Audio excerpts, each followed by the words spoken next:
നമസ്കാരം. തിരഞ്ഞെടുപ്പ് പ്രചാരണവുമായി ബന്ധപ്പെട്ട് പ്രധാനമന്ത്രി നരേന്ദ്രമോദി രണ്ടാം തവണയാണ് കേരളത്തിലെത്തിയത്. തിരഞ്ഞെടുപ്പ് വാർത്തകൾ സ്പോൺസർഡ് ബൈ BLM. പാർട്ടി ഏതുമാകട്ടെ എല്ലാവരും വോട്ട് ചെയ്യുക. ഈ മത്സരോത്സവം ഏറ്റവും നല്ല സർക്കാരിനെ ലഭിക്കാൻ. BLM ജനപക്ഷത്ത് തകർക്കാനാകാത്ത വിശ്വാസം. ആദ്യം പാലക്കാടും പിന്നെ തൃശ്ശൂരും. അതായത് ഒരു ദിവസം കൊണ്ട് തന്നെ പാലക്കാട് പ്രചാരണവുമായി ബന്ധപ്പെട്ടെത്തി. അതായത് ശോഭാ സുരേന്ദ്രനാണ് അവിടുത്തെ സ്ഥാനാർത്ഥി. തൃശ്ശൂർ BJPയുടെ പത്മജ വേണുഗോപാലാണ്, അതായത് K കരുണാകരൻ്റെ മകളാണ്. അപ്പോൾ രണ്ട് ജില്ലയിലും തിരഞ്ഞെടുപ്പ് പ്രചാരണവുമായി എത്തി. അതിനുശേഷം ഒരാഴ്ച പിന്നിട്ടപ്പോഴാണ് തിരുവനന്തപുരത്ത് എത്തിയത്. എന്നാൽ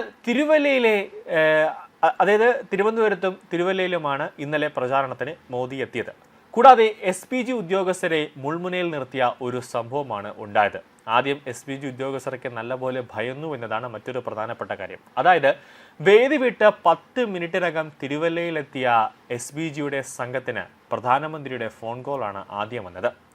ആദ്യമൊന്ന് പരിഭ്രമിച്ചെങ്കിലും ആവശ്യം കേട്ടപ്പോൾ അല്പം ആശ്വാസം SPG ഉദ്യോഗസ്ഥർക്കുണ്ടായി. തിരുവല്ലയിലെ വേദിയിൽ കണ്ട പേപ്പർ വെയിറ്റ് ഡൽഹിക്ക് അയക്കാനായിരുന്നു നരേന്ദ്രമോദിയുടെ നിർദ്ദേശം. ഫെങ് ഷൂയി ഇനത്തിലെ താമരയുടെ പേപ്പർ വെയിറ്റ് ആണ് പ്രധാനമന്ത്രി നരേന്ദ്രമോദിയെ തിരുവല്ലയിൽ ആകർഷിപ്പിച്ചത്. ഫെങ് ഷൂയി എന്നത് ചൈനീസ് വാസ്തുവിദ്യയുടെ ഭാഗമാണ്. പ്രതലത്തിൽ ഉറച്ച ശേഷം താമര കറക്കാൻ കഴിയുന്ന തരത്തിലെ പേപ്പർ വേസ്റ്റാണ് NDAയുടെ തെരഞ്ഞെടുപ്പ് പ്രചാരണ പരിപാടിയിലെ വേദിയിലുണ്ടായിരുന്നത്. ക്രിസ്റ്റലിൽ നിർമ്മിച്ച 16 ദളങ്ങളോട് കൂടിയ താമര തിരുവല്ലയിലെ സ്വകാര്യ ബസ് സ്റ്റാൻഡിന് സമീപത്തെ കടയിൽ നിന്നാണ് വാങ്ങിയത്. 2 വേണമെന്നായിരുന്നു പ്രധാനമന്ത്രി നരേന്ദ്രമോദി നിർദ്ദേശം SPGക്ക് നൽകിയത്. ഇന്നലെ രാത്രി തന്നെ ഗ്രീൻ റൂമിന്റെ ചുമതലയുണ്ടായിരുന്ന സംഘാടകർ തിരുവല്ല PWD ഗസ്റ്റ് ഹൗസിലെത്തി അവിടെ ഉണ്ടായിരുന്ന SPG സംഘത്തിന് ഇവ കൈമാറി.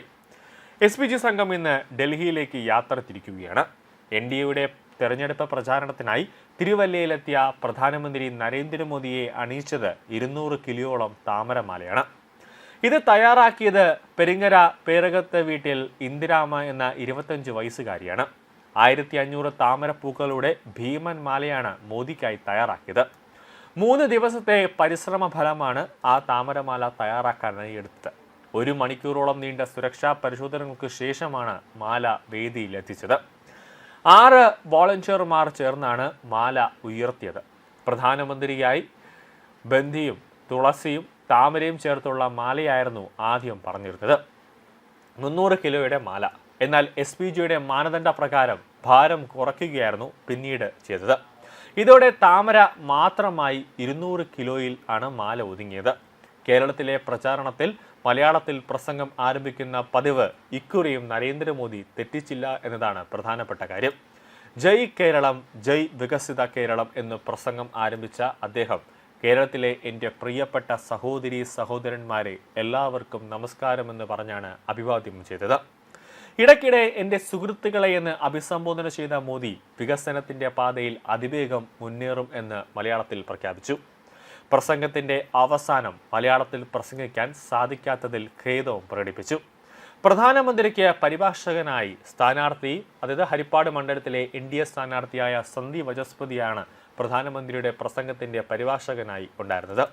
BJP ആലപ്പുഴ സൗത്ത് ജില്ലാ പ്രസിഡന്റ് കൂടിയാണ് സന്ദീപ് വചസ്പതി.